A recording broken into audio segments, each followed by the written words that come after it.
James Mortensen wasn't the type to shy away from the wild. Growing up in Poughkeepsie, he had always been fascinated by the balance between nature and technology. By day, he worked as a park ranger, patrolling trails, preserving wildlife, and dealing with whatever oddities came his way. By night, though, he dove into building custom computers, crafting machines with a precision that mirrored his approach to his ranger duties. Poughkeepsie wasn't the most exciting place for either hobby, but it gave James a grounding, a mix of industrial edge and natural beauty. The story I heard about James, though, wasn't about his work or his hobbies. It was about a summer road trip he took with a few friends through Michigan. They were driving deep into the state, lured by promises of pristine forests and quiet lakes. The idea was to spend a few days unwinding, camping, and disconnecting. The weather had been temperamental that week. The forecast was mostly sunny, but by the second day, a steady drizzle began to fall, muting the colors of the forest and leaving everything damp and sticky. James told his friends they'd be fine. Rain was part of the wilderness experience. But something about the way the storm rolled in unsettled him. Michigan's woods were denser than the trails he was used to back home, and the shadows seemed to linger even in daylight.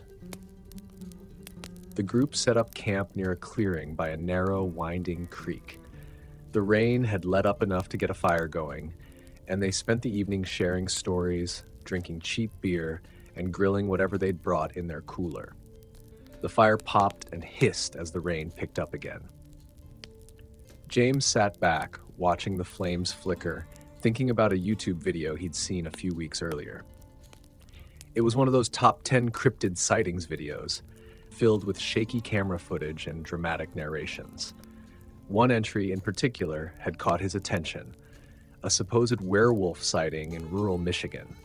He had laughed it off then, but now, in the heart of these woods, it didn't seem quite as ridiculous. It was close to midnight when they heard it, a low, guttural growl that rumbled through the trees. At first, they thought it was thunder, but the sound was too close, too deliberate. Everyone froze. James stood, scanning the tree line with his flashlight. The beam cut through the rain, illuminating branches heavy with water and the occasional glimpse of movement, branches swaying or something moving past them. "Probably just a deer," one of his friends said, but his voice betrayed his uncertainty. James didn't respond. He felt a chill that had nothing to do with the weather. The growl came again, this time followed by a sharp, scraping sound, like claws against bark. His flashlight caught the glint of eyes in the distance, yellow, reflective, and too high off the ground to belong to any ordinary animal. They tried to dismiss it. They really did. But as the hours wore on, the noises didn't stop.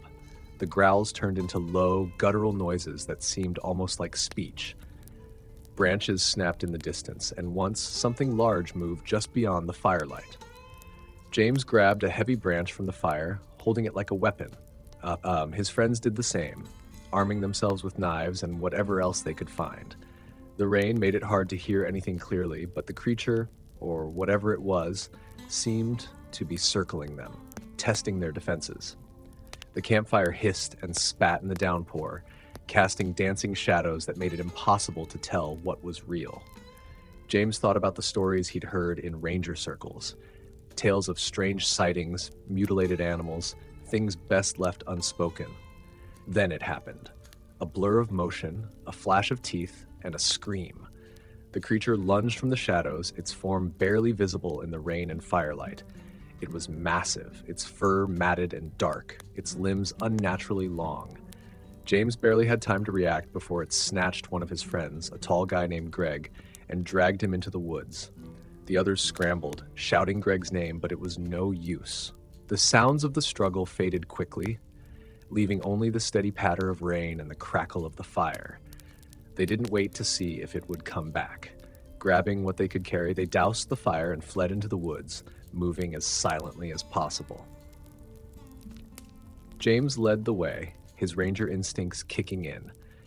They avoided trails, sticking to dense underbrush where they could hide if needed. Every so often they'd hear it. The heavy thud of footsteps, the rustle of leaves, the guttural growls echoing through the trees. The group thinned as they went. One by one, they were picked off. James didn't see what happened to them, and he didn't look back. By the time he reached the edge of the woods, it was just him and one other person, a woman named Sarah, who was too scared to speak. They stumbled onto a dirt road just as the rain began to lighten. A pair of headlights appeared in the distance, a truck, its driver pulling over when he saw them. James and Sarah climbed in without explanation, too shaken to speak. The driver didn't ask questions, just took them to the nearest town. When James told the story later, he stuck to the facts. He didn't speculate about what the creature was, but he didn't deny its existence either. There are things out there, he'd say. Things we're not meant to understand. And that's the story of James Mortenson's trip to Michigan. Believe it or not, that's up to you.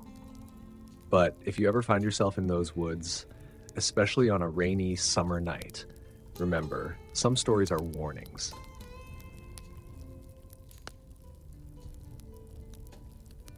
The trip to the Ozarks was meant to be a break from reality, a slice of rugged wilderness where phones didn't chirp and the stresses of modern life couldn't reach. George Davidson had been looking forward to it for weeks. A former MMA fighter with a penchant for movies, he lived in a quiet corner of Des Moines, Iowa, where the only excitement was the rare summer fair. He enjoyed his simple life, but when a travel agency advertised a hunting trip deep into the Ozark Mountains, he couldn't resist. The promise of untamed terrain and camaraderie with strangers who shared a love of the outdoors seemed irresistible. The agency was reputable enough. Hunters from all over signed up for their excursions, which promised the adventure of a lifetime. George brought his dog along, a sturdy mutt named Tank who had more bark than bite, but was loyal to the end. They set off with a group of 5 other hunters, guided by a grizzled local named Hank.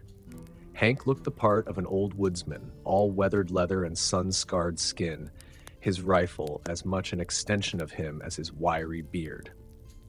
The weather that day was calm, the kind of summer warmth that felt heavy, with the occasional breeze to keep it bearable. The dense greenery of the Ozarks stretched endlessly, the rolling hills and deep hollows providing a breathtaking backdrop.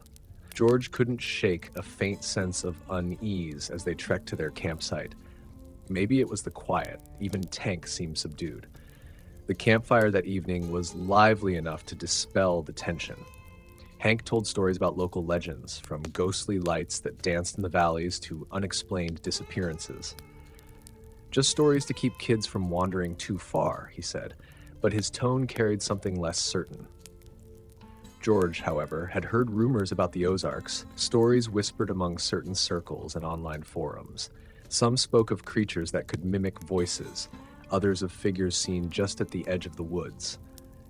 He'd laughed them off before, but now, seated around the fire with the black night pressing in, they felt a little too plausible. They settled into their tents when the fire burned low. George lay awake for a long time, Tank's warm body against his legs. The night was unnaturally quiet, the kind of silence that made you strain to hear something, anything. Then it came, a low guttural sound, somewhere between a growl and a voice, drifted through the trees. Tank's ears perked up and a deep, uncertain rumble rose in his throat. George sat up, his pulse quickening. He wasn't the only one who heard it. The others were stirring, the zippers of tents tearing through the silence. "What the hell was that?" someone whispered. The noise came again, closer this time, accompanied by the unmistakable sound of snapping branches. Flashlights clicked on, beams cutting through the darkness. Hank emerged from his tent, his rifle in hand. "Stay close," he muttered, scanning the perimeter. The thing came from nowhere, a blur of movement that knocked one of the men, a younger hunter named Eric, to the ground. It was massive, its form just barely discernible in the flickering light. Elongated limbs, skin that seemed to ripple and change, and eyes that gleamed with malevolent intelligence. Eric screamed as the creature's claws raked across him, the sound abruptly cutting off as it dragged him into the woods. Chaos erupted. Tank barked wildly, lunging at the darkness but staying close to George. Hank fired into the trees, the sharp crack of the rifle echoing. The rest of the group stumbled into action, some grabbing weapons, others frozen in terror. "We need to move," Hank barked. They gathered what they could carry and fled, leaving the fire smoldering. The creature didn't let up. It stalked them through the forest, its growls and the sound of its pursuit never far behind. Tank growled low and steady, a warning to keep moving. By dawn, they were down to 4. One by one, the others had been taken, their screams cutting through the pre-dawn air. George and Tank stayed close to Hank, who seemed to know the terrain better than anyone. They moved silently, weaving through the trees, avoiding open spaces. The creature's presence was a constant weight on them, its form flitting through the shadows just out of reach. At one point, they came across a clearing marked with strange symbols etched into the dirt. Symbols Hank refused to explain. "We're almost there," Hank whispered, pointing toward the faint outline of a road ahead. The creature struck again just before they reached it, taking Hank this time. His last words were a desperate shout to run. George and Tank sprinted, the beast's growls hot on their heels. When they burst onto the road, they flagged down the first car they saw, a battered old pickup driven by a farmer who didn't ask questions. As they sped away, George glanced back at the tree line. The creature stood there, watching, its form clearer now in the morning light. It was humanoid but wrong, its limbs too long, its face an amalgamation of features that didn't belong together. Later, when George recounted the tale, he learned the Ozarks had a history of strange sightings. Some whispered of skinwalkers, beings from Native American lore capable of taking on human and animal forms. But George didn't need a name for what he saw. He only knew that he'd never set foot in those woods again.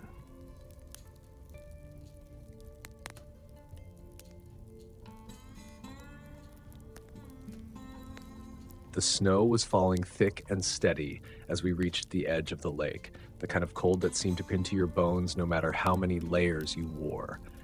It was supposed to be a weekend getaway, a chance to leave behind the endless grind of Austin, the delivery routes that blurred together, and the feeling that life was slipping into monotony.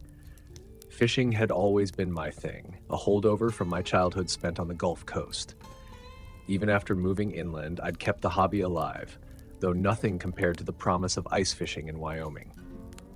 There were 4 of us, me, Kevin, Donnie, and Marcus. We'd been friends since high school, a group of guys who had drifted apart and back together over the years. Marcus had found the spot, some out-of-the-way lake in the middle of nowhere. Pristine waters, he'd said, hardly touched by anyone. It sounded perfect, so we loaded up our gear and made the trek, renting a beat-up cabin not far from the lake. By the time we set up on the ice, the sun was already dipping behind the trees. The lake was surrounded by dense woods, the kind of wilderness that felt endless, ancient. I was threading bait onto a hook when Kevin nudged me. "You ever hear about weird stuff up here?" he asked. I shrugged. "Not really. Just wolves, bears, normal stuff." "Figures," he muttered, pulling his jacket tighter. The day passed uneventfully, though the biting wind made every minute feel like a battle. The fish weren't biting much, but we didn't care. The isolation, the stark beauty of the frozen lake, it was enough. By evening, we'd retreated to the cabin, lighting a fire and passing around a bottle of whiskey. Marcus started in with one of his stories. He loved folklore, always had. This one was about some kind of wolfman thing, a legend he claimed was tied to the area. Supposedly they can mimic voices, he said, lure you out into the woods. "That's just a campfire story," Donnie scoffed, but I noticed how his eyes flicked to the windows. I didn't say anything, but I remembered a game I'd played years ago, something about creatures that looked like wolves but weren't. The memory sat uneasily with me as the wind howled outside. Around midnight, Kevin suggested checking the traps we'd set. It wasn't ideal, but the storm had died down, and we figured it was better than waiting until morning. The 4 of us bundled up and headed back out, flashlights slicing through the darkness. The snow crunched loudly underfoot, and our breath hung in clouds around us. We'd only made it halfway to the lake when we heard it, a long, low growl that froze us in our tracks. It came from the trees, somewhere to our right. Marcus swung his flashlight toward the sound, but there was nothing. "Wolves?" Kevin whispered. "No wolf sounds like that." Marcus muttered. The growl came again, closer this time, and it wasn't alone. A series of snapping branches followed, the sound of something large moving through the forest. We clustered together, backs to each other, our lights darting wildly. Then we saw it, just for a moment, a shape, impossibly tall, its eyes reflecting the light like mirrors. It moved unnaturally, its limbs too long, its posture all wrong. And then it was gone, melting back into the trees. "What the hell was that?" Donnie gasped. "Nobody panic," Marcus said, though his voice shook. "Back to the cabin. Now." We moved as fast as we could, but the creature followed, keeping just out of sight. It was toying with us, letting out guttural growls and snapping branches to keep us on edge. Tank-like footprints appeared in the snow, far too large to belong to any wolf or bear. By the time we reached the cabin, we were breathless and terrified. We barricaded the door and stoked the fire until it roared, the light casting jagged shadows on the walls. The thing circled outside, its growls punctuated by the occasional thud against the walls. We sat in silence, clutching anything that could serve as a weapon: knives, fire pokers, even the fishing rods. I could see the fear in everyone's eyes. This wasn't a predator looking for food.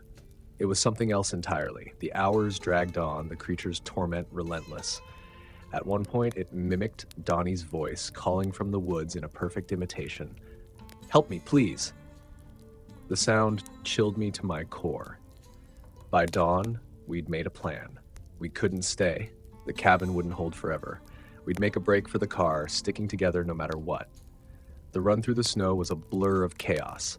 The creature attacked just once, swiping at Marcus and dragging him screaming into the trees. We didn't stop. The three of us reached the car, piling in and locking the doors. As we tore down the icy road, I glanced back. The creature stood at the edge of the woods, watching us with those terrible eyes. Its form was clearer in the gray light, wolf-like but grotesque, its body twisted and wrong. Later, when we were safe, I learned more about the legends of Wyoming. They spoke of werewolves, cursed beings that walked the line between man and beast. Some called them guardians of the wild, others said they were harbingers of death. Whatever it was, I knew I'd never go back to that lake.